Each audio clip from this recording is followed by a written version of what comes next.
So Tyler, I'm with you though. We just Yeah. talked about one of your best bets to start out um, the playoff series, and you're looking at it and you go, okay, the New York Rangers -1.5 games. The way that they've dominated the season series, I pointed out some of those stats. Geez, it doesn't seem to be close yet. There's a whole factor, I think, Tyler, in this series that you can't quantify, and it's the hmm experience factor for the Pittsburgh Penguins. Not only that, but some of the desperation that might exist. Everyone knows what the situation is there. Evgeny Malkin, pending unrestricted free agent. Same thing for Chris Letang on the blue line. Brian Rust, another key pivotal forward for this team.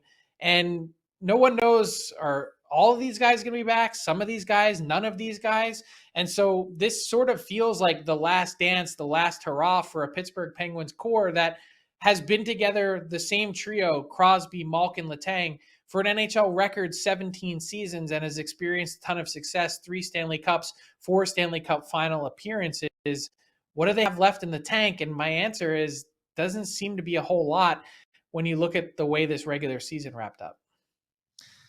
Yeah, and I'm with you. Like, again, I get the whole maybe the Rangers are a little inexperienced when it comes to playoff hockey, but I always say, you're only inexperienced till you're not. Like, eventually teams go on runs and gain that experience. And I look at the Rangers again on paper. Who has the edge between the pipes?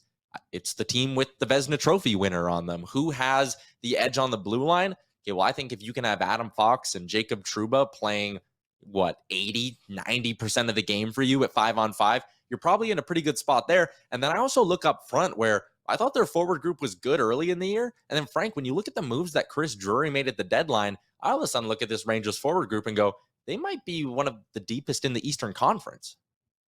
Yeah, Andrew Kopp has been amazing for the Rangers, and seems like he's going to be healthy for game one, along with Artemi Panarin. And you go, Kopp, 18 points in 16 games. He's been outstanding. But I also look at some of the growth that we've seen on an individual basis from guys like Alexis Lafreniere down the stretch. He just looked like a different, more confident player over these last couple months. And so when you look at the Rangers and all the top flight, top end talent that they have on their team, you only really need one of those young guys to step up and really grab this series by the horns. And Lafreniere, with his bigger frame, certainly could be one of those players that begins to make his mark on this league in the playoffs. Capo Caco would be another guy.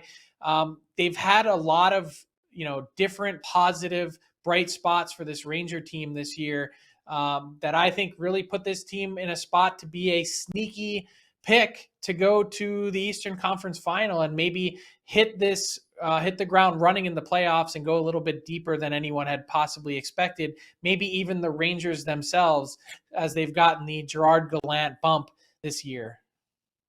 And I'll have more on that when I share my bracket a little bit later on. I got the Rangers winning in 6, Frank. What do you have?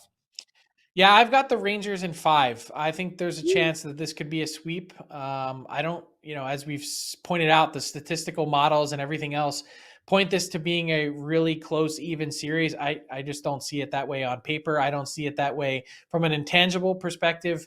We'll see if the Penguins can keep up.